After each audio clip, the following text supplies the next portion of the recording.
Hola, soy Pilar Carimati y voy a pasar a desarrollarles uno de los casos que conforman la cápsula con perspectiva de género dentro del Club del Fallo. Iniciativa que me parece muy importante, ya que es bueno a la hora de analizar y de estudiar los casos con sus respectivas sentencias, hacerlo a la par que vamos generando conciencia y empatía sobre determinadas circunstancias sociales, que como futuros y futuras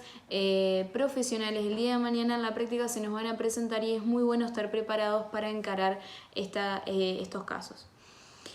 El caso que voy a pasar a contarles es el de María Soledad Morales. Es muy importante dejar en claro las circunstancias sociales y políticas en las que se desarrollaron los hechos para entender la trascendencia de este hecho. María Soledad Morales fue asesinada en un contexto histórico, en donde estaba dado todo para que el asesinato de la misma quede relegado a páginas policiales locales simplemente como la muerte de una joven mujer y pobre que había sido presa de sus decisiones inconscientes y por una falta de control parental se llevó ella misma a su muerte. Pero lejos de que el pueblo argentino la recuerde así a María Soledad Morales, el caso de la misma marcó un punto de inflexión, derribando un régimen feudal que se estaba llevando en la provincia de Catamarca desde 1983 por la familia Saadi. En 1990, fecha en la que ubicamos este hecho, Ramón Saadi era el gobernador, mantenía a todos sus allegados y a familiares en puestos de poder, generando así bases sólidas de su régimen,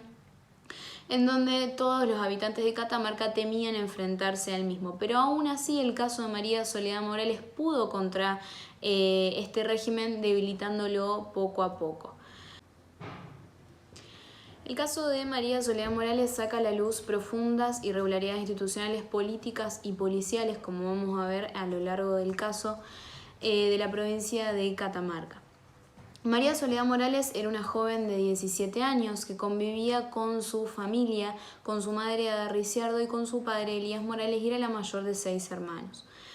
La misma, el jueves 7 de septiembre de 1990, se preparaba para concurrir a una fiesta que había organizado ella con sus compañeros y compañeras al colegio que concurría, que se llamaba del Carmen y San José, con la finalidad de juntar fondos para solventar el viaje de fin de año, ya que estos estaban cursando el último año de secundaria. María Soledad Morales parte de su casa con la autorización de poder quedarse a dormir en una amiga luego de la fiesta, pero esto es una coartada, ya que luego de la fiesta se va a reunir con Luis Raúl Tula, basándonos en las declaraciones de sus amigas. Luis Raúl Tula era un hombre de 29 años que mantenía una relación íntima y secreta con María Soledad desde 1988-1989, basándonos también en las declaraciones de las amigas de María Soledad.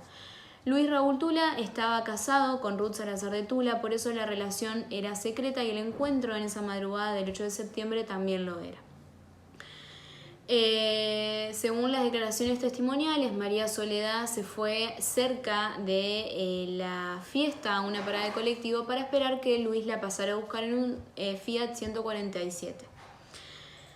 En realidad María Soledad Morales simplemente quería juntarse con Luis Raúl Tula, como lo venían haciendo, y por la confianza depositada en él, ella no pensó algo distinto a eso. Pero en realidad Luis Raúl Tula tenía un plan distinto al que ella pensaba para esa noche. Él la llevó a un establecimiento bailable llamado Clibus en ese entonces, donde se encontraba Guillermo Luque y un grupo de amigos, de hombres, que a medida que el caso va agarrando tal magnitud, la prensa empieza a denominar a estos hijos del poder. Guillermo Luque era hijo de Ángel Luque, en ese momento diputado nacional y muy allegado a Ramón Saadi, lo que nos explica la cantidad de irregularidades que empieza a tener la investigación del caso para obstaculizar el esclarecimiento de los verdaderos responsables. Guillermo Luque y sus amigos mantenían en cotidianidad fiestas íntimas que se llevaban en la casa de Guillermo, en donde era habitual el consumo de drogas y el sexo grupal. Según el Tribunal de Justicia, Luis Raúl Tula se abusó de la confianza y del amor que María Soledad le tenía y la entregó a un grupo de hombres en el que él conocía de carácter personal a qué era lo que habituaban y a dónde era que la iban a llevar.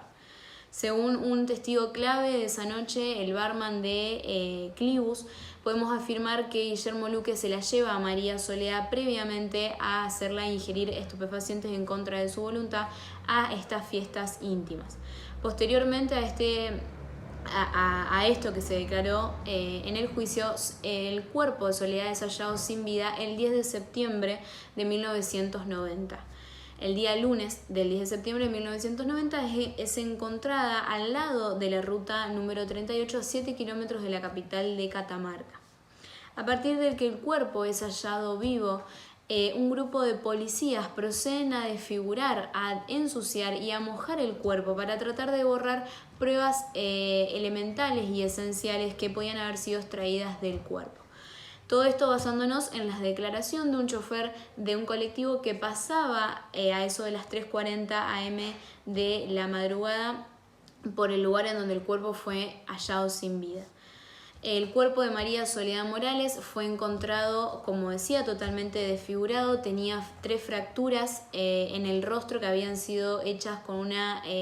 roca de considerable peso que se encontraba al lado del cuerpo lleno de sangre. Tenía arrancado la totalidad de su cuero cabelludo y había sido tirado hacia adelante para tapar su rostro. Tenía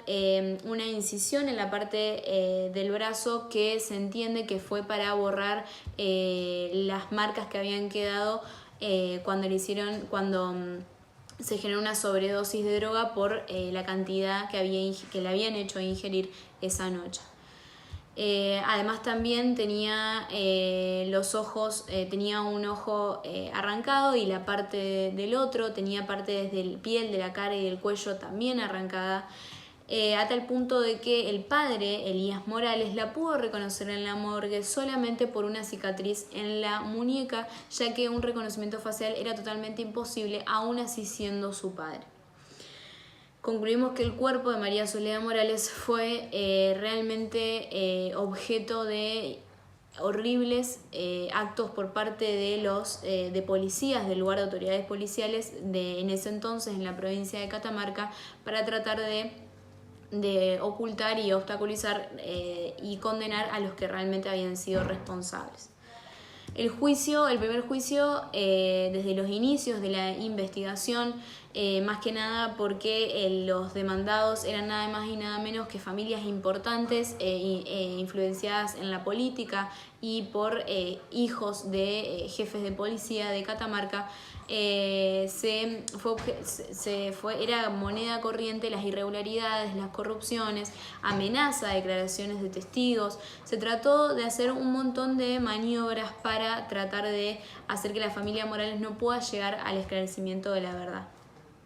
El primer juicio duró de 1990 a 1997, donde tuvo que ser suspendido por presunta imparcialidad del tribunal. Esto caía de suyo, pero lo que culminó fue la televisación de un gesto que se hace entre los tribunales al momento de que estos estaban deliberando qué hacer con una declaración que era clave, una declaración testimonial que era clave para el caso. Voy a hacer una aclaración que en todo este proceso fue clave la participación del padre y la madre de María Soledad Morales, junto con la monja María Marta Peloni, que era la directora del colegio en el que concurría María Soledad Morales, y también con la convocatoria de estudiantes que habían hecho las amigas de María Soledad y sus compañeros del colegio.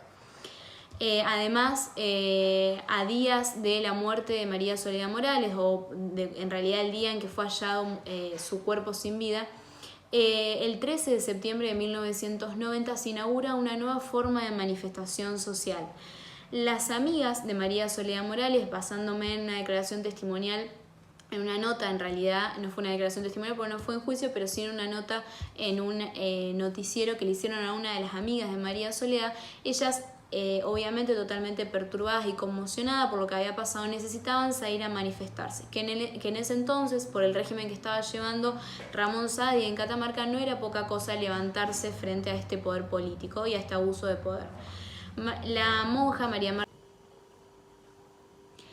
Estas marchas del silencio, así denominadas, demostraban el coraje y el valor que había detrás de todas las personas que estaban, en este caso, para la búsqueda de justicia y para ponerle un fin a la impunidad que se estaba llevando por las maniobras policiales, judiciales y por las demás autoridades involucradas en este caso.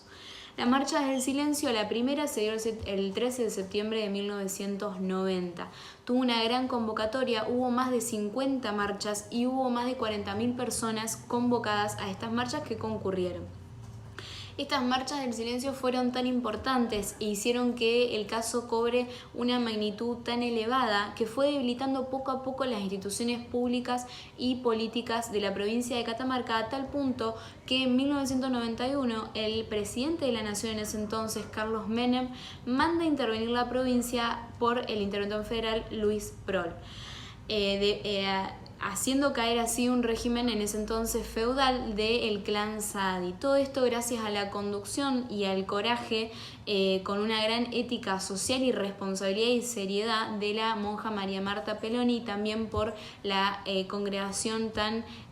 multitudinaria que se había generado. O sea, estas marchas del silencio fueron una nueva forma de manifestarse, ya que simplemente marchaban en silencio, así como su denominación lo indica. El primer juicio, como habíamos indicado, en 1997 tuvo que ser suspendido por presunta imparcialidad. El primer juicio pasó por más de 12 jueces, varios recursados,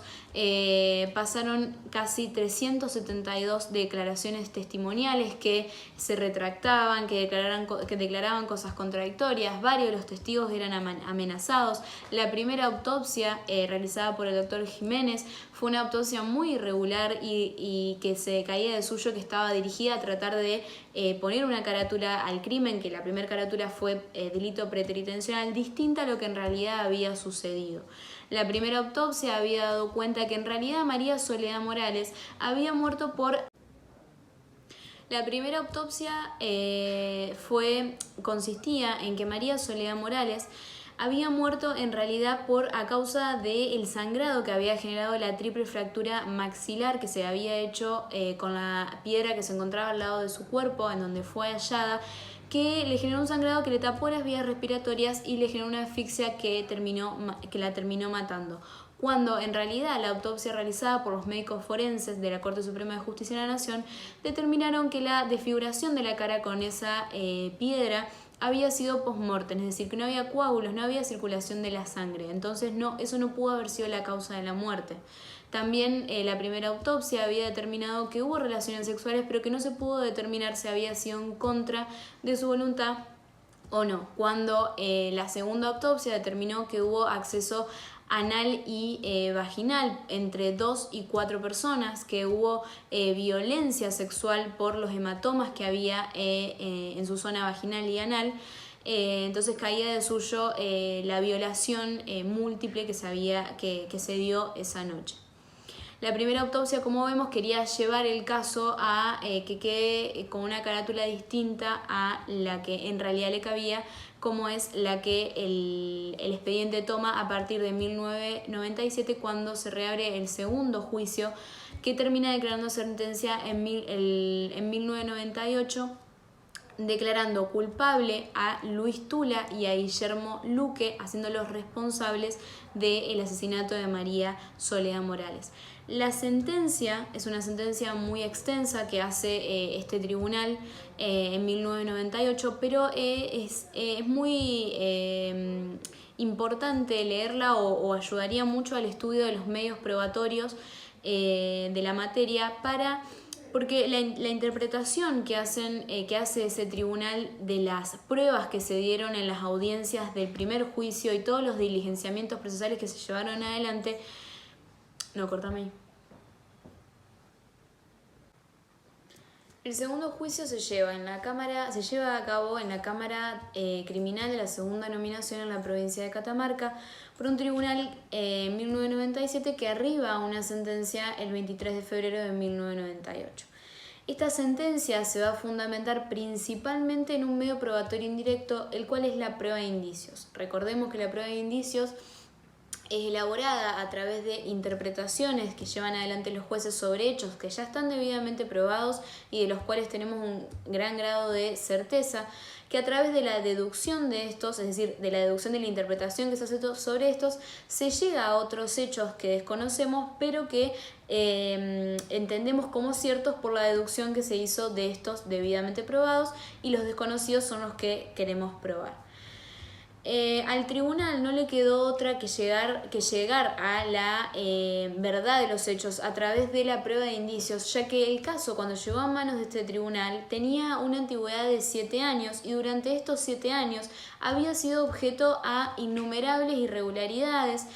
distintas tareas de desviación por parte de la autoridad policial y judicial. Habían pasado más de 12 jueces, los medios probatorios y las distintas declaraciones testimoniales se habían interpretado según los intereses que estaban en juego. Además, la sentencia determina que al estar involucrado como presunto responsable un hijo de una familia muy importante, hizo que las autoridades policiales y judiciales actuaran de forma desviada. Además, recordemos que la primera autopsia hizo que la carátula de primera fuese distinta a lo que realmente pasó, como un delito preteritencional, cuando fue en realidad otra forma en la que se desencadenaron los hechos esa noche.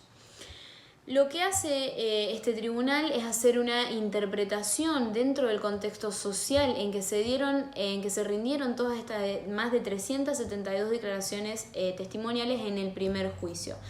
Expresan en la sentencia de que no hay otra forma lógica de interpretar estas 372 declaraciones si no es encuadrándolas dentro del contexto social e histórico en el que se dieron. Acordémonos del régimen que Ramón Saadi llevaba en ese momento, por eso la cantidad de testimonios que se retractaban por las distintas tareas coactivas que se llevaban sobre las personas que declaraban y que eran claves para el esclarecimiento de los hechos. Entonces, a este tribunal no le quedó otra que realizar una labor realmente destacable a través de una interpretación de todos los medios probatorios rendidos en el primer juicio, para así hasta llegar a un grado de convicción razonable y declarar sentencia. Lo que esta sentencia llega arriba es a declarar culpable. La sentencia en este segundo juicio declara culpable como partícipe secundario a Luis Raúl Tula por el delito de violación de María Soledad Morales y lo condena a 9 años de prisión. También declara como copartícipe penalmente responsable a Guillermo Luque por el delito de violación agravado por el uso de estupefacientes seguido de muerte de María Soledad Morales. La condenan a 21 años de prisión. Bien, a modo de conclusión, dejamos en claro los momentos más claves de este caso. En los 7 años que se prolongó el primer juicio, nunca se cesó en la búsqueda de justicia por parte de, más que nada, la organización de estas marchas del silencio y por la conducción realmente destacable de la monja María Marta Peloni. Y sobre todo también la labor que hizo este tribunal para llegar a la verdad de los hechos a través de este medio probatorio indirecto. Citando a la monja María Marta Peloni y a la madre de María Soledad Morales, más allá de esta sentencia podemos decir que en realidad no se llegó a una justicia realmente adecuada, ya que todas las tareas de encubrimiento y a la desfiguración del cuerpo por parte de los jefes de policía no se condenaron, y los demás hombres que participaron en esa noche en esta fiesta íntima que conforman este grupo de hijos del poder tampoco lo fueron. Pero más allá de esto se pudo obtener una justicia un poco parcial gracias a la lucha social que se llevaron todos estos años.